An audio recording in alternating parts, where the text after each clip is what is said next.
All right, everybody, welcome back to another episode of Word with Ty Brownlow. I am your host, Ty Brownlow, and remember, no one is worthless, no story is worthless. Today, ladies and gentlemen, it's all about that magic. It's all about that equity. I have a very, very, very special guest, sort of from the home team, but now we out, on the West Coast, best coast. Y'all already know what it is, sunshine and all that good stuff. Joining me all the way from the Bay. For those of y'all that don't understand, that's like San Francisco, Oakland, whatever. Yes. Just do like Yeah. People, geography. Okay, but joining me all the way from the Bay, please put your hands together, and I'm gonna be formal when I say this. Alexandria Butler, aka Lexi B. Hello, how are you? Look, I am well. I am honored to have you on my platform. Yes. Thank you. Before we start, I want to take the time to acknowledge how honored I am to be here and to just tell you what you are doing with your platform is so revolutionary and so militant and it's freedom fighting. So please keep doing what you're doing because this is phenomenal. You're doing fantastic work. Well, hey, first and foremost, one, I will take that compliment. And I will Receive it. Yeah. Two, I'm so glad you said militant because, hey, I checked it. Hey, look, I checked your profile, okay? All right, we got the Harriet Tubman attack over here. All right, man, leading the way. Man, for all of y'all to come on through, especially my beautiful black women. Yes, okay? Yes. And before we even get started, let me just give you your props, okay? Founder of Sista Circle, Black Women in Tech, over 10,000 strong, okay? Yeah. All right, now, in case you all want to know, well, Ty, I don't understand what that is, slow your roll. Let me give you, facts here, okay? International community that unites Black women in tech through online conversations and local meetups for fellowship and networking, and you got started with that in 2017, correct? Did, yeah. All right. Well, look, my first question to you would be, tell us all about your organization and its mission and impact. So Sista Circle Black Women in Tech, our mission is to be a solidarity group for Black women who are in tech spaces, who want to be in tech spaces, or are in tech adjacent spaces. How we define tech are people that work for tech companies. So you can be a lawyer and work at Google. You can be an accountant and work at Facebook.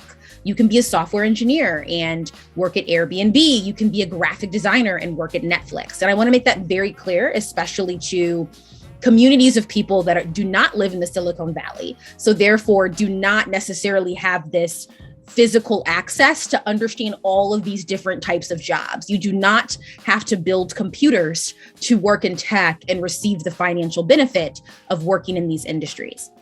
And so we are an organization that really brings Black women together and say, hey, we support you. How can we have hard conversations? How can we, as I like to call it, kinfolk love on you? So you can come to us and say, hey, this happened at work today. And we can say, okay, so you were wrong for this part, but this person was wrong for that part, right?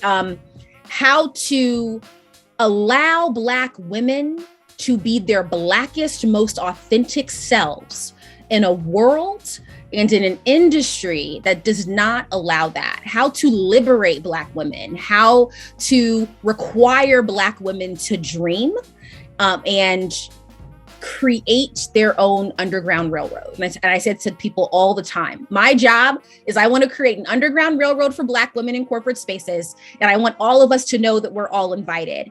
And if I have to hold you because you're having a bad day, I'm going to do that. If I need to help you negotiate your offer, let's find someone who can do that. If you just want to have a joke and a gift laugh, I can do that too. But how are we making sure Black women are truly taken care of in a world that has not taken care of us, but yet requires us to take care of everyone else for free? Yeah.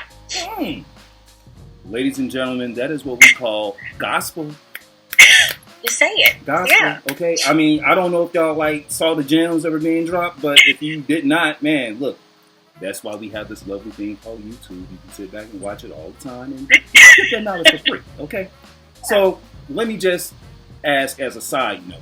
Now, as a young black woman coming out of high school, or even before you got out of high school, like, how does a resource, such as like Sista Circle, because I'm certain that they didn't have this when you were coming out, but no, not at all. How could you, or how do you feel you could have benefited from a resource such as this coming out of high school? Oh my goodness. So much. So I was born and raised in St. Louis, Missouri. So I always tell people my understanding of the world and my understanding of possibilities, I knew they were infinite. I always have to check my privilege before I walk in the door. I come from an upper middle class Black family in St. Louis, Missouri. So I came from a family that celebrated education, required education. I came from a family that said you can be a ballerina and an astronaut and a chef at the same time. But we have to remind ourselves that even when you come from those types of families, you don't know what you don't know. And what happened to me was that I went to college out here in the West Coast. And that's where I first learned about this idea of tech companies and what that looks like. And it was through my college experience that I realized, there's this whole other world that exists. And that's how I got into it. And it was very difficult. My introduction to tech as a 22-year-old in my first tech company was excruciatingly difficult, to the point of awful. And that's because I just didn't know how to navigate the space. I didn't know what I was supposed to do. Also, I would like to just put it out there. I didn't know how to adult. And for the record, nobody knows how to adult until you have to adult. And so I was in a position where I had to learn how to adult on top of being in an industry that made it clear every single day that I was disrupting spaces by just showing up to work.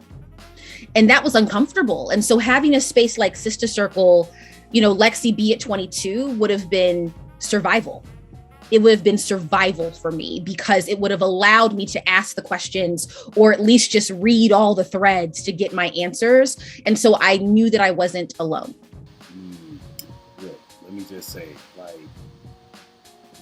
that's very imperative of what you speak, because as you said, learning how to adult, and I have to learn on the fly, especially seriously, let's just really think about this for a second, because one thing I know we don't discuss a lot of is mental health in the tech space. Yes. Which is,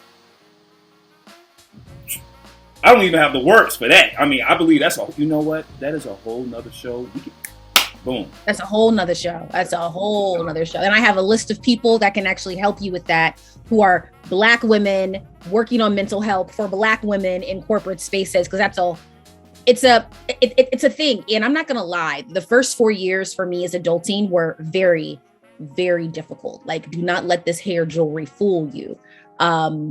I could tell you stories for days, but as I tell people, I will profit from my pain, and that'll be in the book at some point. But they were very, very difficult. And I think I was the person, the young 20-something, who was like, I'm just going to get through it. I think that resilience is amazing and oppressive at the same time. I think being a Black woman, I've been raised to be resilient. I think that resilience is in my DNA to my detriment. I also think that I'm also just a naturally resilient person. And when I look back at those 4 years, I'm like, sis, I wish somebody was there to hold me as I went through this journey. And even if I made the same mistakes and had the same hardships, to have another Black woman in tech that could really understand the nuances of what I was going through would have been so impactful. She needed a her for her, ladies and gentlemen. That's what. See what I'm talking about? Yes. Oh no, hey, I get it. I understand. And like I said, I can only imagine the mental, just the stamina, just to wake up every day and come to a place where you're not really seeing, how did you even get here? And why are you here? And get off my lawn type of attitude. So, I'm not going to say the R word, but we already know what it is. Exactly, yeah. So, yep. Okay. And I'm not checking the time either, y'all. Okay. There it is. Okay. Yeah. So, in your opinion, let me ask. I mentor, youth and young adults as well, but especially young women. And I have a few of them. They are looking to transition into the tech space, engineering, what have you. I'm just thinking about one person in particular. But how can high schools encourage more girls of color to get into tech, when transitioning into college, especially if they don't have the resources or things of that nature? So I'm actually going to be quite militant with this question, with this answer, and say that how about we stop depending on the high schools and we continue to tell girls who are actively on social media that there is a place for them. And so if these young women are watching, what I'm going to say is be the savior that you need. Because I also do think that many high schools are lacking in resources to support any kid, regardless of color, right? There is living out in the Bay Area since I was 18, I was keenly aware that every child in the Bay is very learned in tech, right? When you live 3 blocks away from Google, there is no way that you cannot say, I don't know what that is, right? When you go to your friend's house for a sleepover in 7th grade, and your friend, and you say, what does your dad do? And they say they're the director of product management for Microsoft.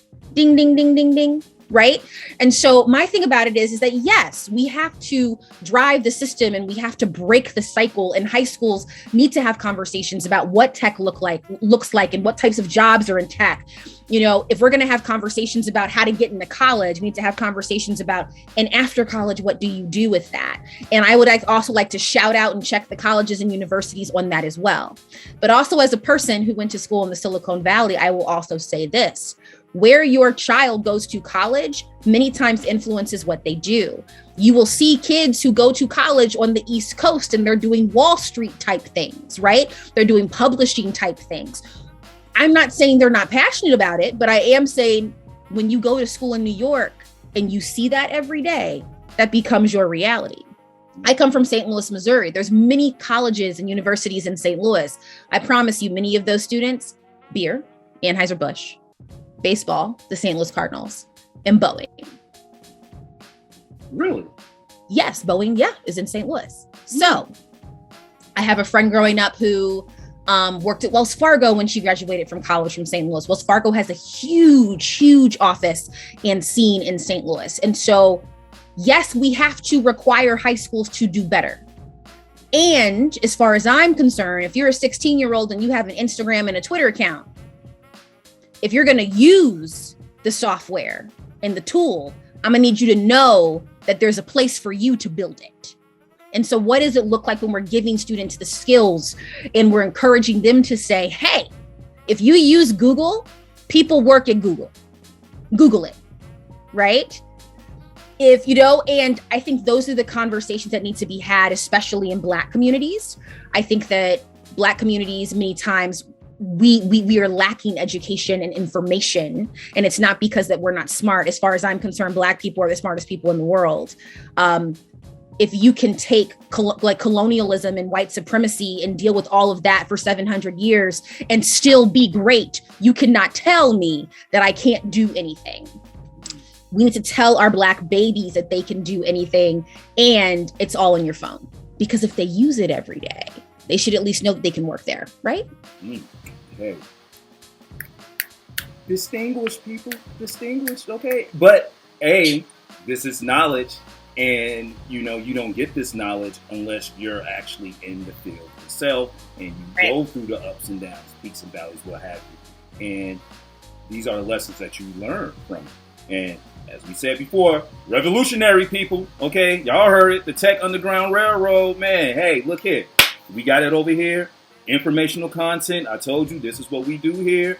We give it to you for you to process, take it home. Man, sit on it, not too long. Make it happen. There it is. Okay, come on now, Lexi. Talk to me now. Talk to me. Okay. So, now let me ask. How can companies build more diversity that sets up Black women to succeed in the tech world? Because, as you said, a lot of us are on our phones, you know, we're scrolling up and down, we're doing all these other things. And me, myself, I always come across stories of, hey, you know, oh God, I cannot think of the young lady's name, but she was like the top of like Google's like department in tech. And for whatever reason, they end up letting her go, and she started her own platform. And I'm like, Timid. Yes, Yeah. Thank you. And I'm like, how do you even let someone like that go? I mean, I'm not even looking at the fact that she's a woman or black or whatever, but she's at the top. How do you let your top people go like that? You know, like, I don't know. And if I was doing a sports reference, and if that's my best player, you think I'm going to let my best player go? No, that's my franchise. I'm losing my franchise for nothing? Oh, no. So in your opinion, how can companies build more diversity that sets up black women to succeed and or lead in the tech world? Yeah, well, first and foremost, we need to acknowledge who Timid is. And she is one of the most brilliant minds in the world. So for folks who are listening, to give you context, this woman who happens to be black and a woman, this human, is one of the thought leader founders of artificial intelligence and what that looks like in the world.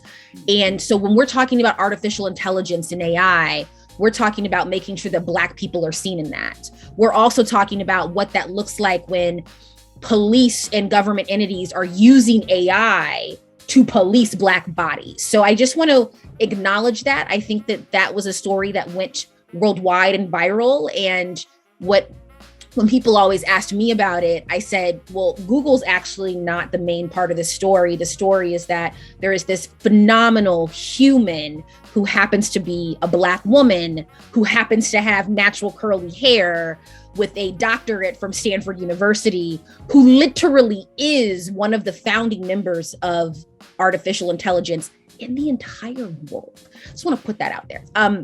Because we need to celebrate that. Like, Timid is a superhero, you know what I mean? And I want everyone to know that, especially black little girls that look like her, right? Like, in many ways, she is the Sally Ride of artificial intelligence. And we really have to can we just praise that?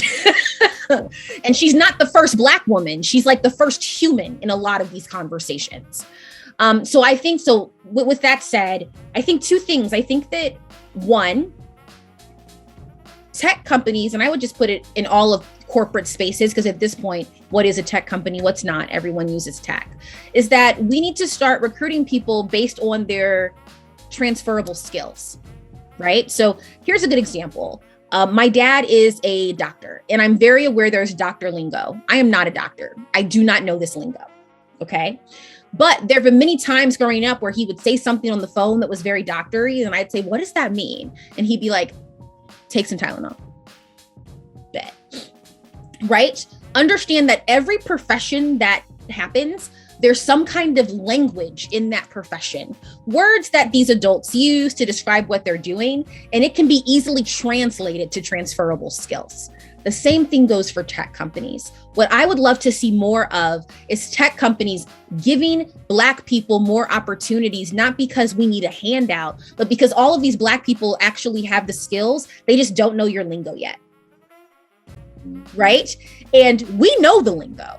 I always tell people I am very big on looking over resumes that are not in tech yet and just literally saying, change this word to this word. It means the same thing. You have the skill. We just don't say it like that. So therefore, when recruiters are looking up on LinkedIn and using types of resume search finders, they're actually just typing in these very techie words that we use, and then your resume pops up. So a good example in my field is I would say something like, I'm very good at working cross-functionally with different stakeholders, AKA, I'm really good at talking to different people in different departments. But if you don't know those terms, then it's not going to see that on your resume, right? Or you're going to walk into the interview and people are going to expect you to use these terms. And if you don't, they're going to say, they're not fluent in the language. Are they fluent in the skill? And so what I want is I want recruiters to start doing the work to say they might not be fluent in the language, but we can teach people language, right? I was taught the language as an adult. I was not taught in undergrad. I went to work, I would say things, I would hear other people say things differently, and I would just write, oh, okay, that sounds smoother. I'm gonna use that next time, right? The second thing is that, to be frank with you, I am really infuriated and tired of people only focusing on diversity and inclusion and not on retention and equal pay. And here's why. You can recruit as many people as you want, but if you cannot retain me, it doesn't matter. And what happens many times, especially for Black women, is the few that get recruited in, we don't stay because of how we're being treated. Many times, I think right now the word inclusion is used a lot. And I always tell people I hate the word inclusion. I don't want to be included. I have friends. I have this wonderful supportive family. I have 2 beautiful parents who are thriving and fantastic, who tell me every single day, that I sit right underneath the ancestral God throne. I don't need to be included. What I do need to do, though, is I need to be seen. I need to be valued for my work. I need to be safe at work, and I need to be paid fairly. If those 4 things happen, you will have me forever, ever. And so I think that we need to start really having to tell people, no, talk about diversity, inclusion, and equity. This is what I want. I need to be safe. I need to be seen. I need to be valued, and I need to be paid what I'm worth. Everything else will trickle down from there. And I think right now in tech, what we are seeing, and one of the reasons why Sista Circle is so magical, is that it's not just about, girl, sis, let me help you get that job. Because if I help you get a job, but the job is toxic and unhealthy, what have I actually helped you with? Especially as another Black woman.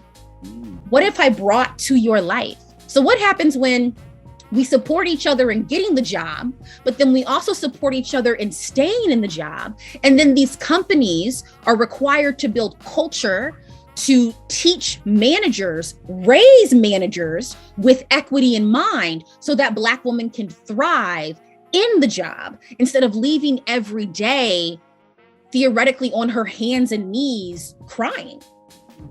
And that's what I want. So I want the language to be translated, and I want recruiters and tech companies to give Black people the opportunity to translate their skills because we have them, right?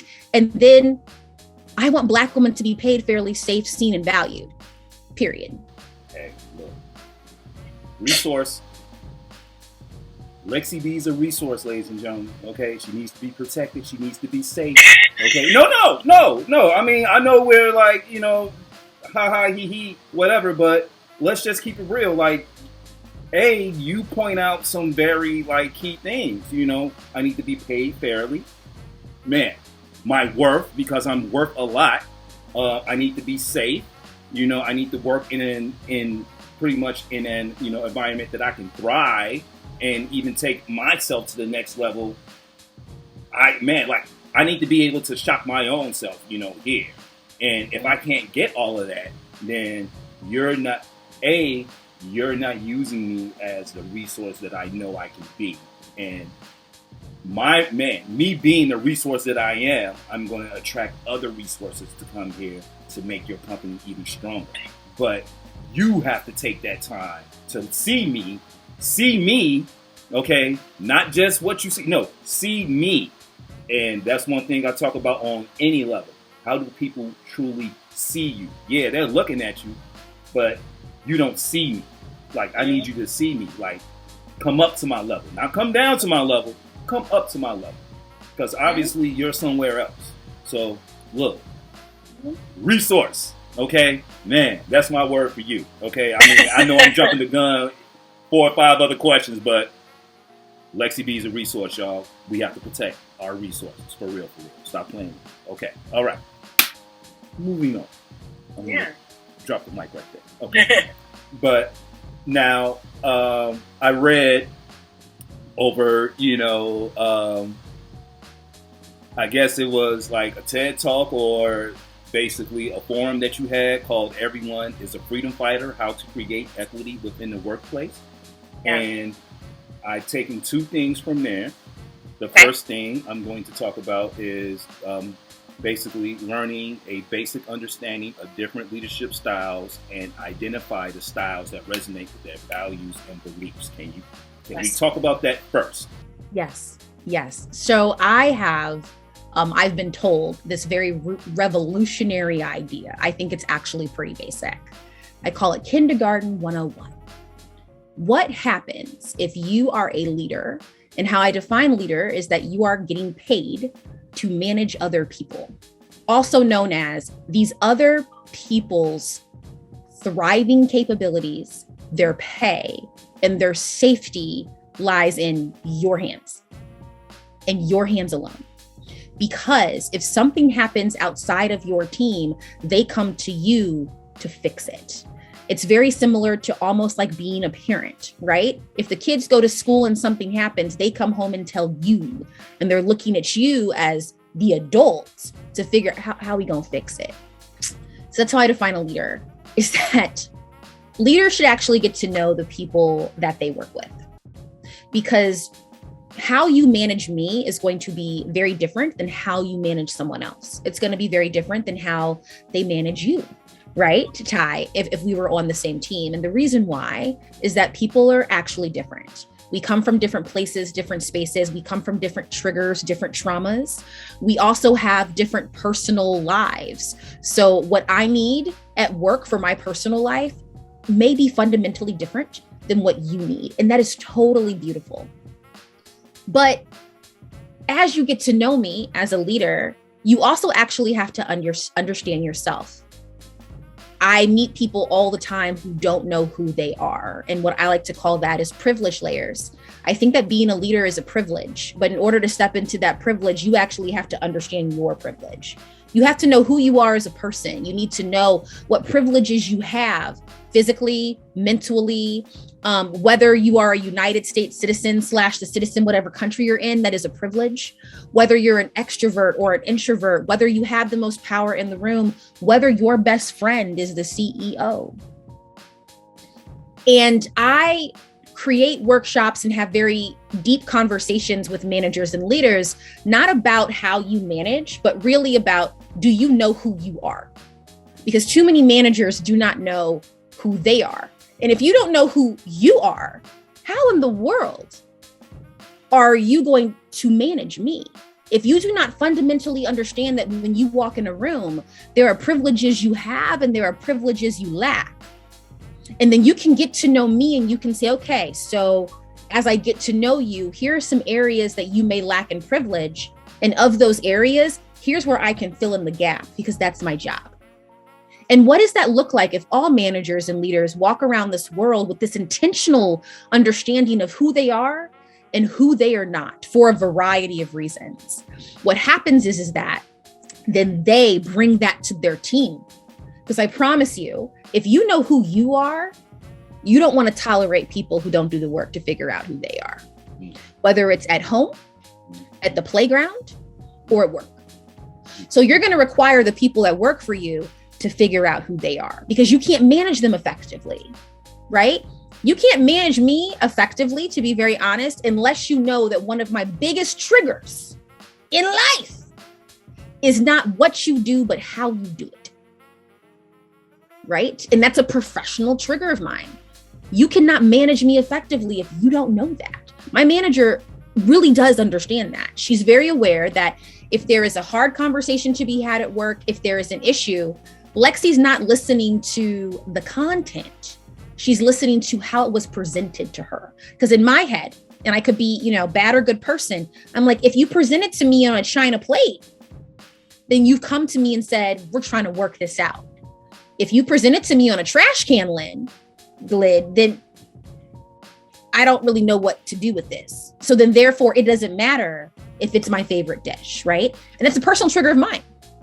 But everyone has different triggers. So how can you manage people effectively if you don't know your triggers? If you don't know why you act the way you act? If you don't know why you're an email person or you're a group chat person, how do you expect me then to open up to you and tell you who I am? And I think that's what actually brings equity in the workplace, is people knowing who they are, why they are that way, And then managers focusing on how can I authentically manage Ty for Ty to thrive. That's a separate conversation than how can I authentically manage Lexi. And what equity comes in is what happens, Ty, if you and I have the same manager and that one person manages us to thrive because they understand that we are distinctly different. Ooh. Okay, ladies and gentlemen, like, I don't even know where the brain is right now. It may be somewhere in the corner, but hey, she just, woo! Okay, so basically effective, culturally competent leadership. Okay, that's what we're talking about at the end of the day, ladies and gentlemen, because as you said, to be a true effective leader, you have to know what motivates each and every one of us. And as you said, it's not what you say, it's how you say it. And let me give you another example. I'm sorry to cut you off. Is that I distinctly remember when Mike Brown died. Number one, also being from St. Louis. Mm-hmm. So everybody at work knows that I'm from St. Louis. I'm very clear about that because I want them to know that I am not from the Silicon Valley. So certain things will come out of my mouth, sometimes accidentally, sometimes on purpose. My face continuously writes checks that my butt will never be able to cash. Know thyself. And I'll never forget, Mike Brown died in all the news coverage because I was in San Francisco Bay Area. And the company that I was in, we had TVs in like our little break rooms. So I was at work, I was getting something out of the break room and I saw the TV and it said St. Louis. And of course I stood there and I listened. This is in the middle of the day. I had to go to a meeting. So I ran to a meeting. And of course, this is all that the world could talk about for days. As the days continued, right? All of these people who are not Black or of any color know that I'm from St. Louis, but they're literally talking about this Mike Brown thing as if, could it even affect me? It was like, Lexi, did you see the news? Wow, somebody got shot? And I thought it was so weird. I was like, so no one's gonna stop and say, hey, are you good? Not just as a Black person, but a Black person from St. Louis, no one. I remember when George Floyd died.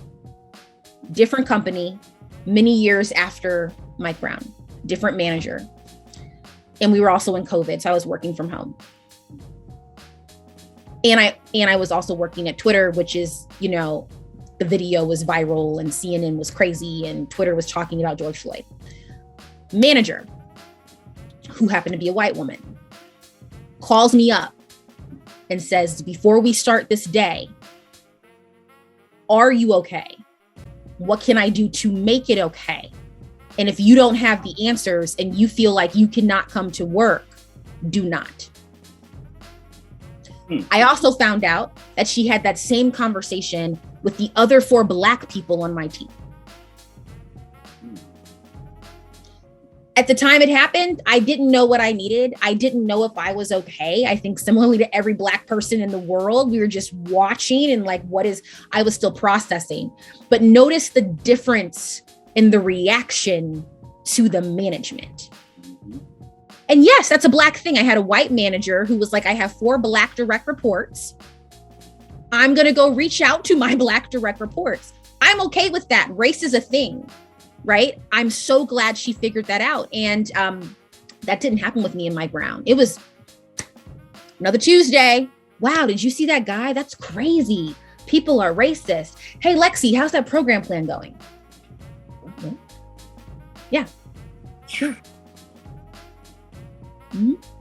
Mm-hmm. Mm-hmm. Think about that. Think about that as a leader. And here's the funny thing. She's no longer my manager. We ended up going to different companies, but I still keep in contact with her. I actually talked to her 2 weeks ago.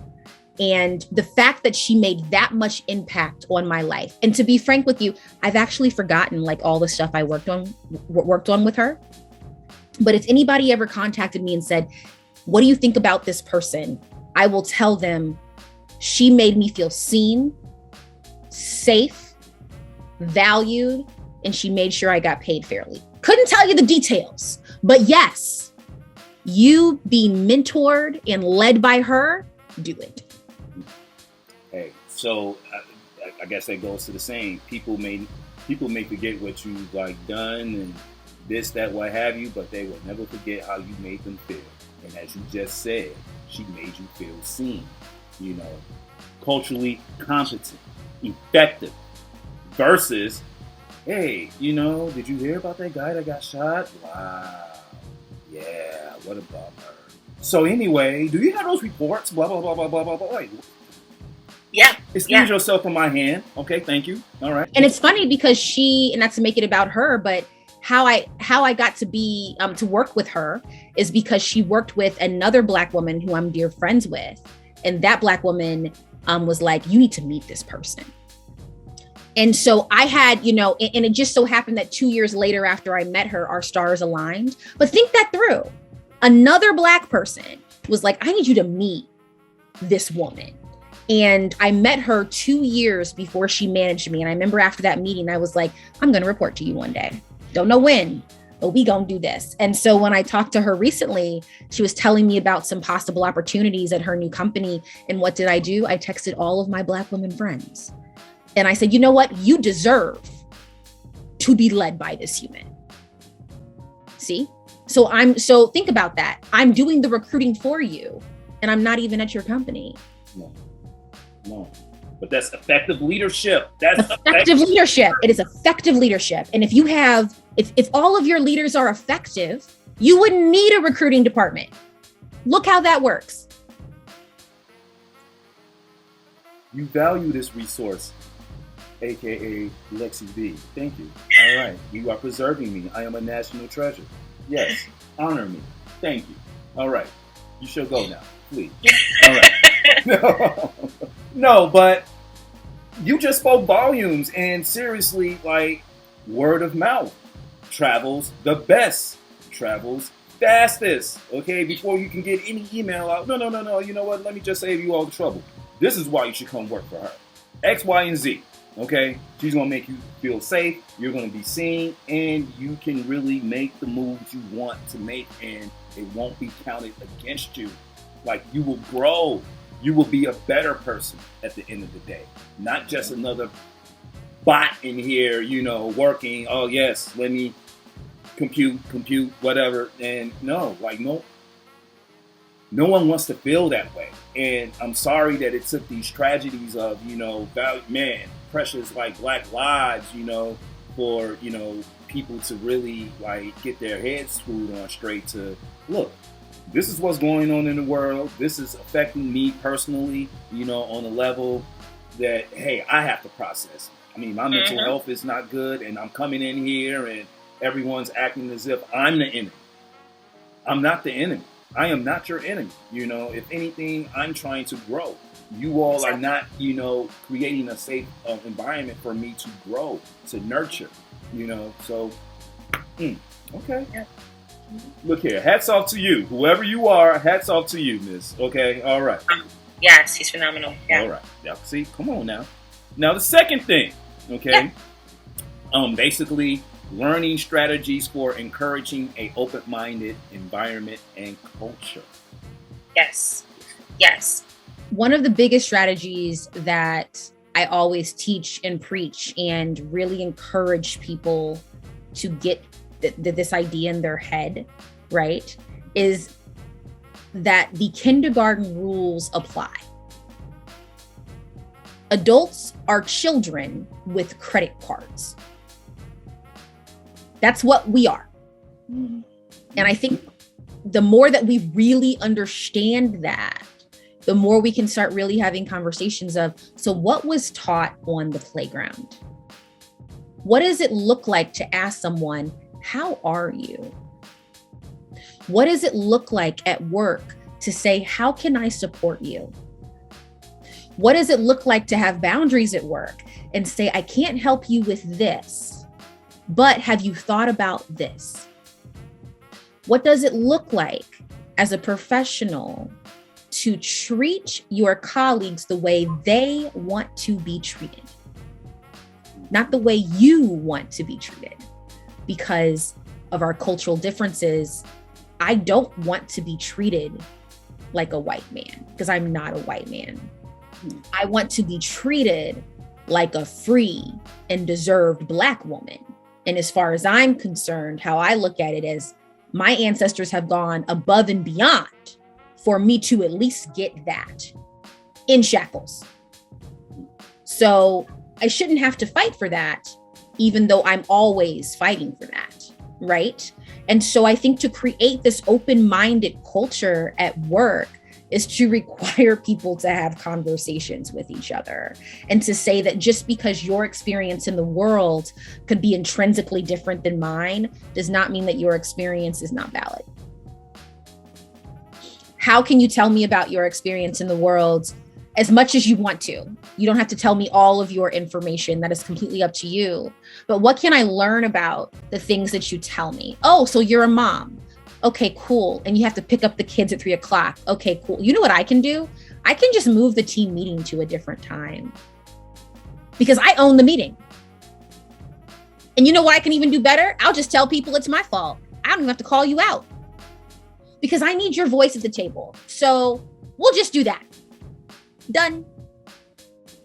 Like, so simple, right? And I always tell people it's these very simple transactional things that happen at work that can literally make someone be seen, valued, and heard and safe, right? What does it look like if you notice in a room that you have this one person who never speaks up and you decide to have a one-on-one conversation with them and say, hey, I know that you have great thoughts. Why are you not speaking up? It could be a many of things. People are introverts, right? It could be because they don't feel safe. It could be because they're nervous. So once you hear why, or they may not tell you why, you could at least offer some suggestions. You can say, hey, is it okay the next time we have this meeting that I literally pass the mic to you? Before we wrap, I say, hey, Ty, do you have any thoughts to this? Because I know you have thoughts. Or is it better that before the meeting, you just email me your thoughts and I will literally read them at the meeting and say, hey, I was talking to Ty before the call and he brought up these points that I wanted to see your thoughts. Ty said A, B, C. What are our thoughts? Right? That takes 30 seconds of someone's day. We have to remember that people do not leave companies because the Black History plate is salty. People do not leave companies because the pride float is too small. And we sure don't leave companies because the Women's History Month shirt is whack.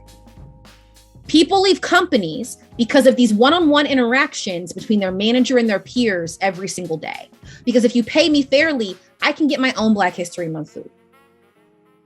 If you pay me what I deserve, I can get my own shirt in March. And so what does it look like from a retention perspective if we're really requiring people, again, to kind of step in their privilege, understand their privilege layers, understand the lack of privilege, because everybody is privileged and not privileged at the same time. And we have to own that. And then say, okay, so how can you use your privilege layers right now to help someone for 30 seconds? Just like you would want them to help you for 30 seconds. That's what creates an open-minded culture. Gospel, y'all. Man, look here. You are preaching today. Okay. Hey, look. I am learning a lot, and I feel like I'm in class. So I just thank you, for, man, like dropping like these, like, God, like, I don't even know, like, what's the most precious, like, thing on a uranium. Yes. I want to say that's very precious. Thank you. Wow. Yes. I'll take that. Okay. Yeah. No. Like, you drop. Man, she ain't even dropping jewels no more, y'all. She's dropping uranium. Okay, and that's worth billions. Okay, billions. People, look. Hey. Woo. Woo. Okay. All right. So if people want, and I already know I have a few people I want to send your way, but if people want to get in contact with you via email, social media, websites, what have you, how can they do so? Please. The best way is my Twitter and Instagram is at Lexi B Speaks. You can find me there, send me a message, and I will definitely respond. You can also find me on my website at www.lexib.com. Pretty simple. Yeah, pretty simple. Real simple. Yeah. Look, I'm just letting the couple of people that watch that I know that I'm going to send your way, just get ready. Don't even ask me. You can thank me later. Man, go ahead and just build a statue of me. Yeah. The Underground Railroad is real. Harriet Tubman is my patron saint. Let's do this. And she actually means that, y'all. That's what it says on, hey. On my Twitter, it says Harriet Tubman. And I mean that. Because we follow each other on Twitter. So, yes, it does. It says that. Yeah. There it is. All right, it man. Does, yeah. I wouldn't teach y'all to beat y'all. Y'all know that now. Okay. Look. I'm pissed. Because I've come to the last question. Yeah. And this is the question that my show is known for. But I would very much so love to hear your answer. Yeah. Miss Alexandria Butler, a.k.a. Lexi B. Yeah. What is the one word that best describes you and why? Okay, so I knew that you were going to ask me this. I have an answer, but it's a phrase. Is that okay? Yes, it is. Okay. And I want you to visualize it. Parentheses. I will be, close parentheses, free. Yeah, that's it. I will be free. Can we get the meaning behind this? Yeah, I do what I do, and I speak loudly and proudly, sometimes to my detriment, because to be very frank, it's really not about these tech companies. It's about this concept that I will be free to do my own thing, to think my own thoughts, to work on what I want to work on. Most importantly, to dream dreams that are not defined by other people. I come from a long line of freedom fighters, of Black people that risked their life for me to be where I am today. And I take that very seriously. My parents said that I took it very seriously as a child too. And so I always tell people are like, what do you want to do next? And I said, I will be free, which means sometimes I don't know what's next, but I promise you it'll be on my own terms. It'll be what I want to wear. It'll be how I dream. It'll be in color. It'll be in black and white, but it will be mine. And that's something that other people, especially corporations and white supremacy, will not take away from me. I will be free. And I want all Black people to be free, not only from this concept of shackled slavery and colonialism, because remember, not every Black person's experience is through the transatlantic slave trade, but colonialism affects us all. But also from this mentality that you have to do things to make other people comfortable, or this mentality that you have to say things for the optics. So in closing, my dad told me in 3rd grade that all I have to do is stay Black and die, and everything else is a choice. And I live that every single day, or at least try to. And every day it's one more step to push to that. So yeah, I will be free. 2 words: resourceful persistence. Okay, that's just what I see. That's what I've heard, and that is what you want. Seriously. I know they may not look, hey, man, go back, watch, okay? Maybe you don't understand what we've been talking about almost the last hour or so. But no, you, trailblazer, innovator, whatever you want to, man, look, just the fact that you created a space, for, Black women such as yourself, even those coming behind, getting with those, hey, you know what? I'm thinking about this. Hey, there's more than one way to cook this meal. Okay. We can cook it like 4,000 ways. And I'm going to show you 3,099 ways to cook it. That one, man, you're going to show me your style. I'm going to show you my style. And my philosophy is I do, you do, we do. Amen. And that's what it is. So, yes. Look here. You have to come back. You have to come back. I would be honored. And also let me know how I can support you and your Underground Railroad. Please let me know. Yeah. Boy, look. I'm just gonna let y'all know now. She family now. So man, hey, you can actually come into the house with your shoes on because look. You want to come through and get a plate with foil? I'm here for it. Hey, I am here for it. Yes. Come on, man. Oh my God. Boy, look. Stop it. Temper that. Okay. All right. Look, I thank you immensely for being my guest. Okay. And seriously, like, we have to do this again. We will, man.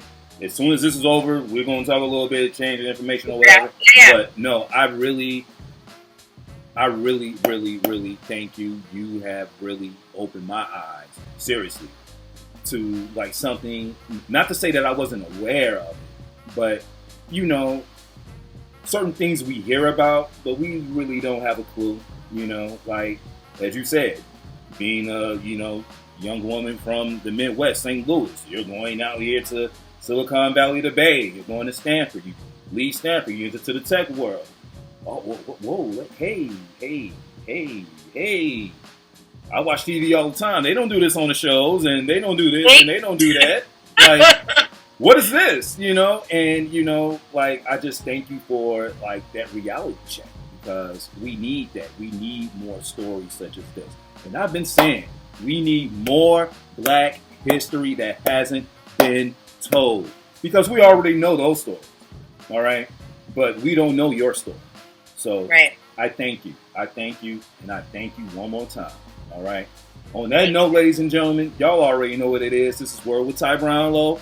I'm your host, Ty Brownlow. Remember, no one is worthless, no story is worthless. Follow me all social media platforms, Word with Ty Brownlow.